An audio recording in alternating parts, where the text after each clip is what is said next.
The alarm bells rang through the United Earth Space Command Center at exactly 3 in the morning.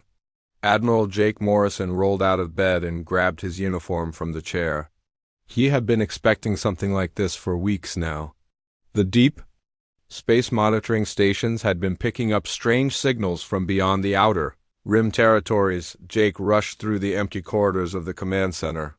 His boots echoed against the metal floors as he made his way to the communications room. The night shift officers stood around a massive screen that showed waves of data streaming in from space. Captain Lisa Stone was already there, her dark hair pulled back in a tight ponytail as she studied the incoming transmission. "What do we have, Captain?" Jake asked as he approached the main console. Lisa looked up from her tablet with wide eyes. "Sir, you need to see this." "We're receiving a transmission on frequencies we've never encountered before. The signal is coming from a location approximately 47 light-years away, and the mathematical structure suggests it's definitely artificial." Dr. Carl Bennett, the base's leading expert on communications technology, was hunched over a computer terminal nearby. His thick glasses reflected the glow of multiple screens as his fingers flew across the keyboard. "Admiral, the transmission contains what appears to be universal mathematical constants. Prime numbers, geometric sequences, and quantum physics formulas that are identical to our own understanding of the universe." Jake felt his heart rate increase. This was the moment that humanity had been preparing for since they first developed faster-than-light communication technology. "First contact with an alien species. Can we decode the message?" "We're working on it now," Carl replied. "The transmission is using a form of quantum entanglement that we've only theorized about. Whoever sent this has technology that's far more advanced than ours." The next few hours passed in a blur of activity. Technical teams worked around the clock to decode the alien message while Jake coordinated with government officials around the world. President Helen Carter was awakened in Washington, D.C., and emergency sessions were called in capitals across Earth. As the sun rose over the command center, Carl finally stood up from his workstation with a look of amazement on his face. "Admiral, we've successfully decoded the primary message. You're going to want to hear this." The main screen flickered and then displayed a three-dimensional hologram of a creature unlike anything anyone had ever seen. The being stood roughly 8 feet tall with 4 arms and skin that seemed to shimmer between blue and silver. Its large eyes held an intelligence that was immediately recognizable, despite the alien features. When the creature began to speak, the translation software converted its words into perfect English. "Greetings, people of Earth. I am Ambassador Veltar of the Xanthari Collective. We are a peaceful alliance of 12 species that has maintained stability in this region of the galaxy for over 3,000 of your years." Jake exchanged glances with Lisa and Carl. The implications of what they were hearing were staggering. Not only were they making contact with one alien species, but with an entire collective of civilizations. The ambassador continued its message. "We reach out to you now because we face a threat that endangers all life in our sector of the galaxy.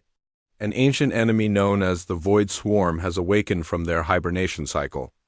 These entities consume entire star systems, converting all matter into more of their kind." The hologram shifted to show images of devastated solar systems. Where planets and stars should have been, there was only empty space scattered with strange geometric structures that pulsed with dark energy. "The swarm has already consumed 3 of our outer colonies," Veltar explained. "Billions of beings have been lost, and our military forces have suffered devastating defeats in every engagement. Our technology, which we believe to be superior, has proven ineffective against their adaptive capabilities." Lisa stepped forward, her scientific curiosity overcoming her shock. "Admiral, if their technology is more advanced than ours, why are they asking us for help?" As if the ambassador could hear her question, the hologram addressed exactly that concern. "We have studied your species extensively since you first achieved faster-than-light travel. Your history of warfare and conflict has given you tactical knowledge that we lack. Your people have survived and thrived in conditions that would have destroyed most civilizations." The message continued with detailed explanations of human military tactics that the Xanthari had observed and analyzed. They spoke of humanity's ability to adapt quickly to changing circumstances, to think creatively under pressure, and to maintain fighting spirit even when facing overwhelming odds. "We do not ask you to fight this battle alone," Valtar said. "We offer you full access to our technology and resources. But we believe that human tactical leadership may be the key to defeating an enemy that has defeated us at every turn." Jake felt the weight of the decision settling on his shoulders. The ambassador was asking humanity to join a galactic war against an enemy that had already proven capable of destroying civilizations thousands of years older than Earth. The hologram provided coordinates for a meeting point in neutral space, along with technical specifications for the faster-than-light travel technology needed to reach it. "We will wait for your response for 10 of your days. After that time, we must assume that you have declined our request, and we will attempt to face this threat alone." As the message ended, the communications room fell silent. Jake looked around at the faces of his staff and saw a mixture of fear, excitement, and determination. They all understood that this moment would define humanity's place in the galaxy. Carl broke the silence first. "Admiral, the technical data they've provided is genuine. The quantum signatures and mathematical proofs all check out. This isn't a hoax or a test. They're really asking for our help." Lisa added her own analysis. "The strategic information they've shared about the Void Swarm suggests an enemy unlike anything we've ever encountered. These entities can apparently adapt to weapons and tactics in real time. Traditional military approaches have failed completely." Jake nodded slowly as he processed the information. "Get me President Carter on a secure line.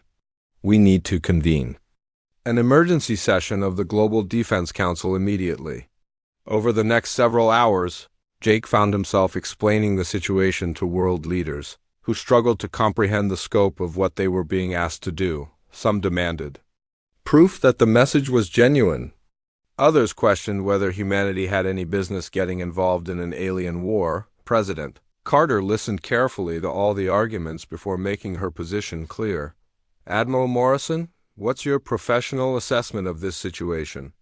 Jake had been thinking about that question since the moment the message ended.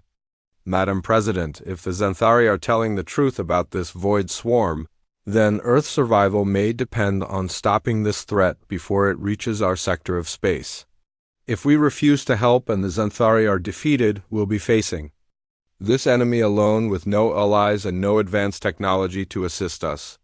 The President was quiet for a long moment before responding. "Admiral, prepare a preliminary response plan. We'll need to know exactly what kind of commitment they're asking for before we can make a final decision." As Jake ended the call, he looked out the window at the peaceful Earth sky. In just a few hours, everything had changed. Humanity was no longer alone in the universe, but they had also learned that the universe was far more dangerous than anyone had imagined. The next few days would determine whether Earth would take its first steps toward becoming a galactic power, or whether humanity would remain isolated, while civilizations older than human history were destroyed by an enemy beyond comprehension. President Helen Carter stood at the podium in the United Nations General Assembly Hall, looking out at representatives from every nation on Earth.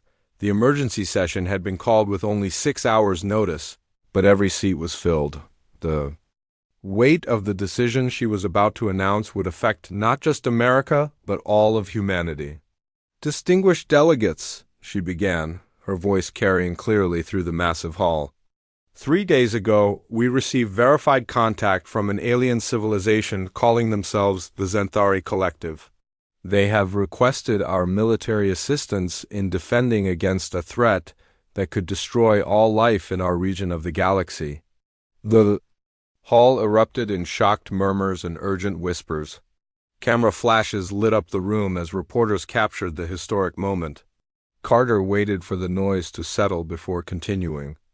"After extensive analysis by our top scientists and military experts, we have determined that this threat is real and immediate. The enemy they face, known as the Void Swarm, has already destroyed 3 star systems and is advancing toward more populated areas. She paused, looking directly into the cameras that would broadcast her words around the world. I am announcing today that the United States will mobilize our entire space fleet to assist our new alien allies. We call upon all nations to join us in this effort. The reaction was immediate and intense. Some delegates stood and applauded while others shouted questions and protests. Carter raised her hand for silence and continued with the most difficult part of her announcement. This mobilization will require every combat-capable vessel in human space. We will be leaving our solar system with minimal defensive coverage because we believe that stopping this threat at its source is our only chance for survival. Back at the Space Command Center, Admiral Jake Morrison watched the president's speech. While coordinating the massive logistics operation that had already begun, the decision to mobilize everything had been made after 48 hours of intense debate and analysis. Commander Alex Rodriguez, head of the Mars Defense Corps, approached Jake with a tablet full of deployment schedules. "Admiral, I have to ask one more time. Are we really going to leave Earth and Mars practically defenseless?" Jake understood the commander's concerns. It went against every military instinct to leave your home territory unprotected. "Alex, if the Xanthari are defeated, Earth's destruction is inevitable anyway. Our only chance is to help them win this war before it reaches our neighborhood." The mobilization effort was unlike anything humanity had ever attempted. Captain Nina Walsh had been placed in charge of converting civilian vessels into military support ships. Her teams worked around the clock in shipyards across the solar system, welding armor, plating onto mining vessels, and installing weapon systems on passenger liners. "The cargo haulers are actually perfect for this," Nina explained to her engineering teams. "Their heavy-duty construction makes them ideal platforms for the energy weapons the Xanthari are providing. We just need to reinforce the power systems and add some basic shielding." The transformation of civilian ships presented unique challenges. Dr. Amy Foster, Earth's leading expert on alien technology, found herself working with equipment that operated on principles human science barely understood. The Xanthari had provided detailed technical manuals, but integrating their systems with human engineering required constant improvisation. "The good news is that human ships are built with redundancy in mind," Amy told her team as they worked on installing Xanthari shields onto a converted mining platform. "Their technology actually works better with our modular approach than it does with their own integrated designs." Lieutenant Colonel Steve Parker was handling the selection of personnel for the expedition. Unlike other species that relied heavily on automated systems, humans had maintained strong traditions of hands-on combat training. This meant Earth could provide not just ships, but experienced crews capable of adapting to unexpected situations. "We're looking for people who can think fast and adapt quickly," Steve explained to a group of potential volunteers. "The Xanthari have shown us combat footage of their battles with the Void Swarm. These enemies can change their tactics in real time, so we need crews who can do the same." The volunteer response had been overwhelming. More people wanted to join the expedition than there were positions available. Families across Earth were making difficult decisions about sending their loved ones into an unknown war in distant space. Captain Beth Lewis had been chosen as the human liaison officer who would coordinate with Xanthari forces. She spent her days studying alien military doctrine and cultural practices, preparing for interactions with species humanity had never encountered. "Their approach to warfare is completely different from ours," Beth reported to Admiral Morrison. "They rely heavily on established protocols and proven strategies. The concept of improvising tactics during battle is almost foreign to them." This difference in military philosophy was becoming a central theme in the preparation efforts. The Xanthari had centuries of successful military campaigns behind them, but they had become rigid in their thinking. Human military history, filled with desperate last stands and impossible victories, suggested a different approach might be needed. Captain Ryan Clark, at 28, the youngest ship commander in the fleet, had impressed everyone during the joint training exercises with Xanthari advisors. His unconventional tactics had confused even the alien military observers. "The key is to do things they don't expect," Ryan explained to his fellow commanders. If the Void Swarm adapts to conventional tactics, then we need to be unconventional. We need to think like humans, not like everyone else in the galaxy. Dr. Karen Adams, the fleet's chief medical officer, was dealing with her own set of challenges. Not only did she need to prepare for treating human casualties, but she also had to learn how to provide medical care for 12 different alien species. The Xanthari physiology is actually quite similar to ours in many ways, she told her medical teams. But some of their allies have completely different biological systems. We're going to need to be ready for anything. As the days passed, the scope of the mobilization became clear to everyone involved. Earth's entire industrial capacity had shifted to support the war effort. Factories that normally produced consumer goods were now turning out weapon components and ship parts. The planet's entire economy had been transformed overnight. The emotional impact was just as significant as the practical challenges. Families gathered in homes around the world to say goodbye to sons and daughters, husbands and wives who were leaving for a war they might not survive. The departure ceremonies were held simultaneously across multiple space stations, with millions of people watching as humanity's fleet prepared to leave the solar system. Admiral Morrison stood on the bridge of the flagship Earth's Pride as the final preparations were completed. Through the viewports, he could see hundreds of ships arranged in formation, representing the largest military force humanity had ever assembled. All ships report ready for departure. Came the announcement from the communications officer. Jake took a deep breath and activated the fleet-wide communication system. This is Admiral Morrison to all ships. Today we leave Earth not as explorers or traders, but as defenders of life itself. We go to stand alongside allies we have never met, to fight an enemy we barely understand. But we go as humans, and that means we go with determination, courage, and the absolute refusal to give up. The fleet began its journey toward the coordinates provided by the Xanthari, leaving behind the only home humanity had ever known. As Earth grew smaller in the distance, everyone aboard the ships understood that they were part of something larger than themselves, something that would define humanity's place in the galaxy for generations to come. The journey through hyperspace was unlike anything the human crews had ever experienced. Admiral Jake Morrison stood on the bridge of Earth's Pride, watching swirling patterns of light stream past the viewports as the combined fleet traveled through corridors of folded space that the Xanthari had been using for millennia. How much longer until we reach the rendezvous point? Jake asked his navigation officer. Approximately 18 more days, sir, came the reply. The Xanthari guides estimate we're making good time despite having to adjust our speed for the converted civilian vessels. The past 5 days had been a period of intense learning for both humans and aliens. The Xanthari had assigned liaison officers to each human ship, while human representatives worked aboard alien vessels to coordinate tactics and share information. Commander Beth Lewis was spending most of her time aboard the Xanthari flagship, Stellar Harmony, working directly with Admiral Kethfer, the alien military leader who would be commanding the joint forces.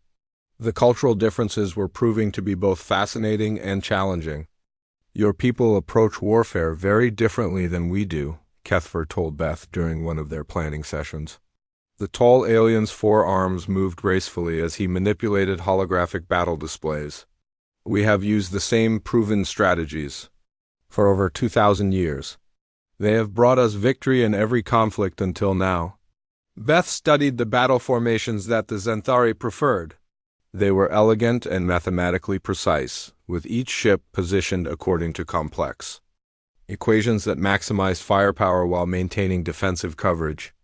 These formations are impressive, Admiral, but what happens when the enemy doesn't respond the way your calculations predict? Kethfer's large eyes showed confusion at the question. The calculations are based on optimal tactical principles. Any rational enemy would respond according to these patterns. This conversation highlighted one of the biggest differences between human and Xanthari military thinking. The aliens had become so accustomed to fighting rational opponents who followed logical, tactical principles that they struggled to adapt. When faced with an enemy that didn't behave according to their expectations, Captain Ryan Clark was demonstrating. This difference during joint training exercises between human and Xanthari forces. His ship, the converted cargo hauler New Horizon, had just completed what the alien observers called an impossible maneuver. How did you achieve victory in that simulation? Asked Sub-Commander Yelena, a Xanthari officer who had been studying human tactics. Your ship was outnumbered 3-1, and you had inferior firepower. Ryan grinned as he pulled up the tactical replay. We used what we call a fake retreat. We made the enemy think we were running away, then doubled back and hit them from behind while they were chasing us. The Xanthari officer stared at the display with obvious bewilderment. But retreating from a superior force is a clear sign of defeat. Why would you signal weakness when you intended to attack? Because that's exactly what they expected us to do, Ryan explained. Sometimes the best strategy is to do something that doesn't make sense to your enemy. These training exercises were revealing important information about both the Xanthari and their enemies. Dr. Karen Adams had been treating wounded Xanthari refugees who had escaped from the destroyed colonies, and their medical examinations were providing crucial intelligence about the Void Swarm's capabilities. The injuries are unlike anything I've ever seen, Karen reported to Admiral Morrison during a medical briefing. The swarm doesn't just destroy things randomly. They target specific systems and structures with surgical precision. These attacks are planned and coordinated. The implications of this discovery were disturbing. The Xanthari had initially described the Void Swarm as mindless consumers that simply devoured everything in their path. But the evidence suggested something far more intelligent and dangerous. Dr. Carl Bennett had been analyzing communication intercepts from the battle zones, trying to understand how the swarm entities coordinated their attacks across vast distances. His findings supported Karen's medical observations. They're using some form of quantum entanglement network, Carl explained to the senior staff. The individual entities can share information instantaneously across light years of space. It's like fighting an enemy that has perfect communication and coordination. Captain Lisa Stone had been working with Xanthari scientists to study captured swarm technology, trying to understand how these entities operated. The research was providing insights that could prove crucial in the coming battles. They're not entirely biological or entirely mechanical, Lisa reported. They seem to be some kind of hybrid technology that can reconfigure itself based on threats they encounter. When we hit them with energy weapons, they adapt their shielding. When we use kinetic projectiles, they develop armor that deflects them. This adaptability explained why the Xanthari's traditional tactics had failed so completely. Their military doctrine relied on identifying enemy weaknesses and exploiting them with superior technology. But the Void Swarm eliminated their own weaknesses faster than the Xanthari could exploit them. The human approach to warfare was proving to be fundamentally different. Instead of relying on technological superiority, human tactics emphasized unpredictability, deception, and rapid adaptation to changing circumstances. These were qualities that the swarm's adaptive algorithms seemed unable to counter effectively, Lieutenant Colonel Steve Parker was training mixed human Xanthari units in these unconventional tactics. The results were encouraging, but the cultural barriers were significant. The hardest part is getting them to think irrationally, Steve explained to his training staff. They've been taught that there's always an optimal solution to any tactical problem. The idea of deliberately choosing a suboptimal strategy to confuse the enemy goes against everything they believe. As the fleet continued its journey toward the war zone, long-range sensors began detecting the first signs of the devastation they would soon face. Entire star systems showed as empty spaces on the navigation charts, with only scattered debris fields marking where planets had once existed. The sight had a sobering effect on both human and Xanthari crews. The enemy they were traveling to fight had already proven capable of destroying civilizations that had existed for thousands of years, longer than human history. Captain Nino Walsh was using the travel time to make final modifications to the converted civilian vessels. The integration of human and Xanthari technology was creating unexpected advantages that neither species had anticipated. The redundant systems in our cargo ships are actually making the alien weapons more effective, Nina reported to Admiral Morrison. Their energy weapons work better when they have multiple power sources to draw from, and our modular design makes it easier to reroute power when systems get damaged. As the fleet approached the edge of Xanthari space, they began encountering refugee ships fleeing from the war zone. The stories these survivors told painted a picture of an enemy unlike anything the galaxy had faced before. They don't just destroy planets, one refugee told Beth Lewis through a translator. They study them first, learning everything about the inhabitants before deciding how to most efficiently consume everything. It's like they're conducting research while they kill entire civilizations. Admiral Morrison gathered his senior staff for a final briefing before they entered the active war zone. The intelligence they had gathered during the journey was both valuable and terrifying. "We're facing an enemy that learns from every encounter," Jake told his officers. The Xanthari have been fighting them with the same tactics for months, which means the swarm has had plenty of time to adapt to conventional strategies. Our job is to give them something they haven't seen before. The combined fleet prepared for its first encounter with the Void Swarm, knowing that the fate of multiple civilizations would depend on whether human unpredictability could overcome an enemy that had already proven capable of adapting to anything the galaxy could throw at them. The first battle came without warning. Admiral Jake Morrison was reviewing tactical reports when the proximity alarms began screaming throughout the fleet. The Void Swarm had found them before they could reach the main Xanthari defensive positions. "Multiple contacts approaching from the starboard flank," reported the sensor officer aboard Earth's Pride. "Count is approximately 200 entities moving in perfect formation." Jake watched the tactical display as the enemy ships appeared on screen. They looked like nothing he had ever seen before, shifting between geometric shapes as they moved through space. Their hulls seemed to flow like liquid metal, constantly reconfiguring themselves as they approached the combined fleet. "All ships." "This is Admiral Morrison," Jake announced over the fleet communication system. "We are engaging the enemy.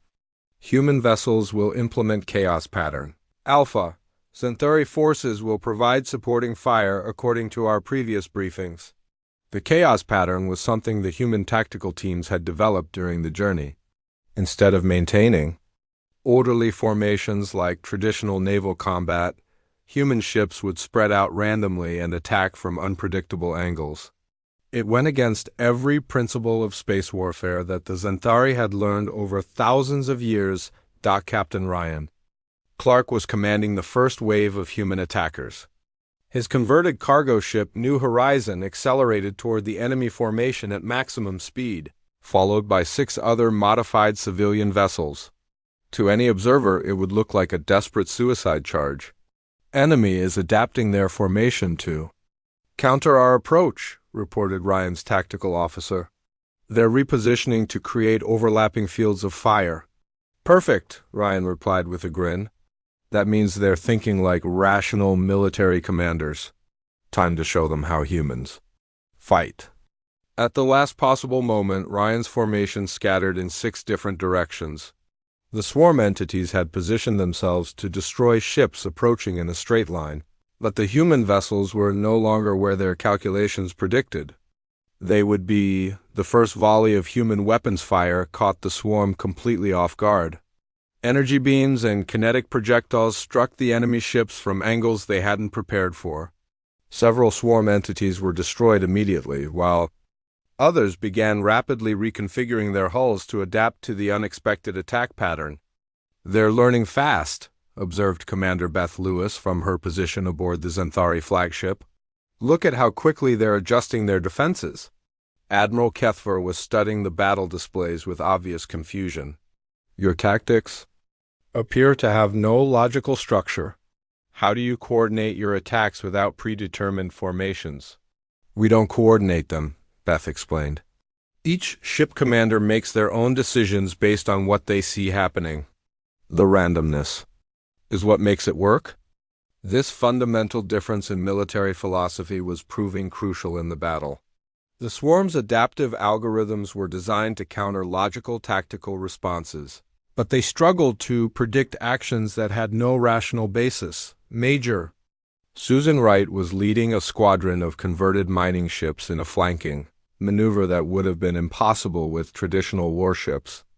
The heavy industrial vessels had been equipped with Centauri energy weapons, creating mobile artillery platforms that could deliver devastating firepower while absorbing tremendous amounts of damage. Target the large entity in the center of their formation, Susan ordered her pilots. All ships fire on my mark, then scatter before they can return fire.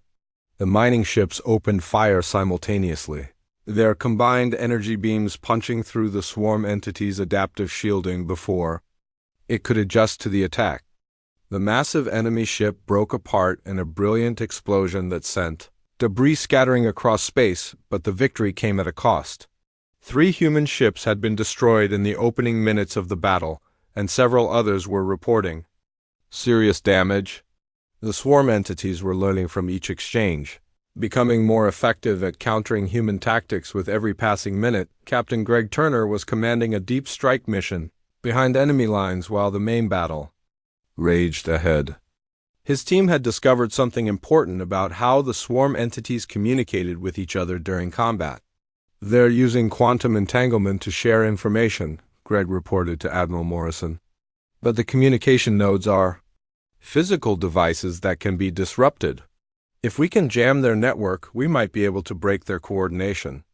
Greg's ship Shadow Runner approached one of the larger swarm entities that appeared to be serving as a communication hub. The vessel was heavily defended, but its focus was on the main battle rather than a single ship approaching from an unexpected direction. Electronic warfare systems online, reported Greg's technical officer, attempting to disrupt their quantum network now. The results were immediate and dramatic.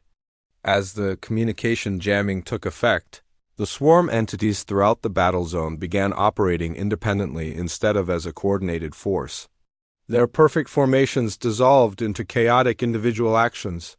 "This is our chance," Jake announced to the entire fleet. "All units, press the attack while their coordination is disrupted." The combined human and Centauri forces surged forward, taking advantage of the confusion in the enemy ranks.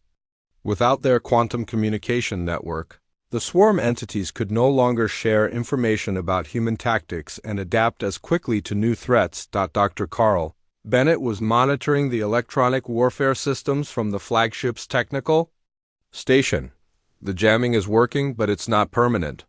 They're already trying to adapt their communication protocols to work around our interference."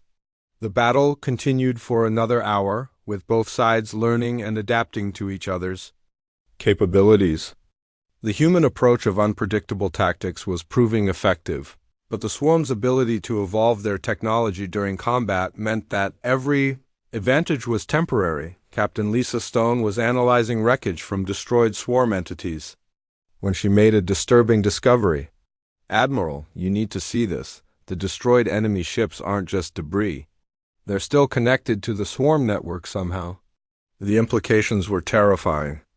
Even destroyed swarm entities were sending information back to their collective intelligence, allowing the enemy to learn from their defeats and improve their tactics for future battles. Lieutenant Colonel Dana Phillips was coordinating the rescue of crews from damaged human vessels when long-range sensors detected massive reinforcements approaching the battle zone. The swarm was sending 10 times as many ships to counter the human tactics they had just learned about. "All ships, prepare to withdraw," Admiral Morrison ordered reluctantly. "We've learned what we came here to learn, but we can't win a battle of attrition against these numbers." The retreat was as chaotic as the attack had been, with human ships scattering in random directions to avoid pursuit.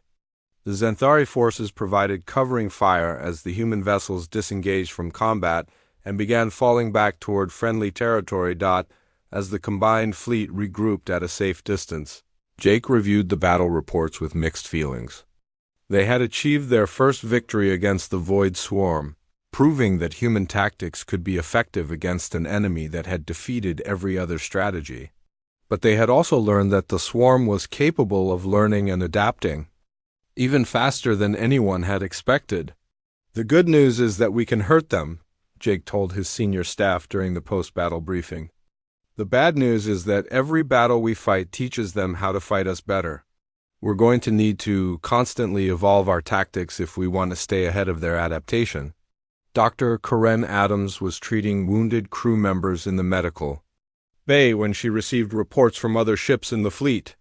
The casualty rates were lower than expected, thanks to the effectiveness of human unpredictability in confusing enemy targeting systems. The random movement patterns saved a lot of lives, Karen reported to Admiral Morrison. The swarm entities had trouble predicting where our ships would be, so most of their weapons fire missed their intended targets. As the fleet prepared for the next phase of the campaign, everyone understood that they had crossed a crucial threshold. Humanity had proven itself capable of fighting alongside the galaxy's oldest civilizations against an enemy that threatened all life, but the real test was still ahead as the swarm began preparing countermeasures against the human tactics they had just learned about. The final battle began at dawn on a planet that no longer had a name. The void swarm had stripped away its atmosphere and consumed its surface, leaving behind only a barren rock floating in space around a dying star. But deep within the planet's core, they had built something that threatened every living thing in the galaxy. Admiral Jake Morrison stood on the bridge of Earth's Pride, watching as the combined fleet approached the swarm's primary staging area. Intelligence reports indicated that this was where the enemy coordinated all of their operations across dozens of star systems. If they could destroy the central command structure, the entire swarm network might collapse. Sensor readings confirm. The intelligence reports, announced Captain Lisa Stone from her science station. There's a massive artificial structure inside the planet's core. It's generating quantum signatures unlike anything we've ever detected. The approach to the target was the most dangerous part of the mission. The swarm had surrounded their command center with thousands of defensive platforms and patrol ships.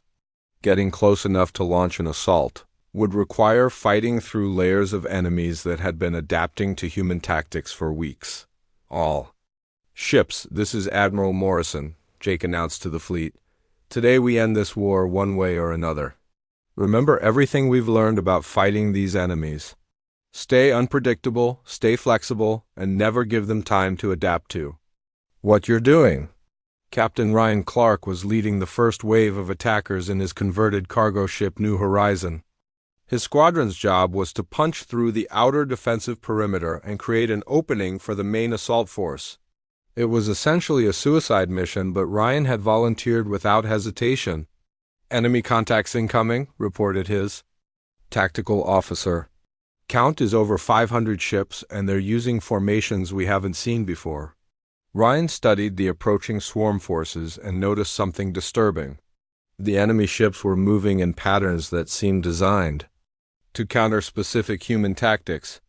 They had been learning from every previous battle and were now anticipating how human commanders would respond. They're getting smarter, Ryan muttered to himself. Time to get stupid.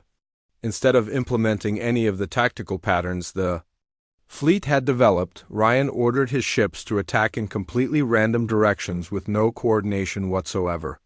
It looked like pure chaos, and that was exactly the point. The swarm entities had prepared for logical tactical responses, but they had no algorithms for dealing with actions that made no military sense. Ryan's ships scattered like startled birds, firing in all directions and changing course. Randomly every few seconds, the confusion this created allowed Major Susan Wright's heavy assault squadron to penetrate deeper into the defensive network. Her converted mining ships had been equipped with the most powerful weapons available, turning them into mobile fortresses that could absorb enormous amounts of damage while dealing out devastating attacks. Target the communication nodes, Susan ordered her pilots. If we can disrupt their network coordination, the inner defenses will be easier to breach. The mining ships focused their fire on the geometric structures that served as relay points for the swarm's quantum communication system. Each successful hit caused ripples of confusion to spread through the enemy formation as their perfect coordination began to break down. Captain Greg Turner was leading a special infiltration team toward the planet's surface. His mission was to get inside the core structure and plant explosive charges that would destroy the central command system from within. It was the most dangerous assignment of the entire war. "Surface defenses are adapting to our approach," reported Greg's pilot. "They're using energy patterns we haven't encountered before." "Then we'll have to improvise," Greg replied. "Take us through that debris field and use the wreckage for cover." Greg's ship, Shadow Runner, twisted and dodged between chunks of destroyed planets, using the chaotic environment to mask their approach. The swarm's targeting systems had trouble tracking a single small ship among all the space debris as they reached the planet's surface. Greg's team discovered something that changed everything they thought they knew about their enemy. The central command structure wasn't just a machine or a biological entity. It was the preserved consciousness of an ancient civilization that had been consumed by their own creation thousands of years ago. "This is incredible," whispered Dr. Carl Bennett as they explored the alien facility. "The swarm isn't just a weapon. It's a test that this ancient species created to find other civilizations worthy of survival." The discovery explained why the swarm had been so interested in studying their opponents before destroying them. They weren't just consuming resources randomly, but were conducting a galaxy-wide examination to find species that could prove themselves through combat. Commander Beth Lewis was coordinating the surface assault when she received Greg's transmission about their discovery. The implications were staggering. The ancient intelligence behind the swarm had been searching for thousands of years to find a species that could match their own lost civilization's capabilities. "The entity wants to communicate," Greg reported from inside the core facility. "It's been waiting for someone who could defeat its tests and prove themselves worthy." Admiral Morrison made a decision that would determine the fate of both humanity and the galaxy. Instead of simply destroying the command center, he ordered his forces to hold their positions while Greg's team attempted to communicate with the ancient intelligence. The conversation that followed was unlike anything in recorded history. The ancient entity revealed that it had created the Void Swarm as a final test for younger civilizations. Those that failed were consumed to fuel the continued search. Those that succeeded would inherit the knowledge and technology of the galaxy's most advanced species. "Your people have shown something we had not encountered before." The entity communicated through translation systems that Greg's team had established. "Not just the ability to defeat our tests, but the willingness to sacrifice everything for others you have never met." The entity was referring to humanity's decision to leave Earth defenseless in order to help the Xanthari. This act of selfless courage had impressed the ancient intelligence more than any military victory could have. Captain Lisa Stone was among the team that entered the core facility to witness the historic moment when the ancient entity made its final decision. After thousands of years of searching, it had found what it was looking for in the most unexpected place. "We transfer to you our knowledge and our responsibility," the entity announced. "Your species will serve as guardians of this galaxy, protecting the younger civilizations as we once did." The Void Swarm began shutting down across dozens of star systems as the ancient intelligence released its control over the network. The threat that had terrorized the galaxy for months simply ceased to exist as its creator finally found peace, but the victory came at an enormous cost. Over half of Earth's expeditionary force had been lost in the final battle, including many of the brave souls who had volunteered for the most dangerous missions.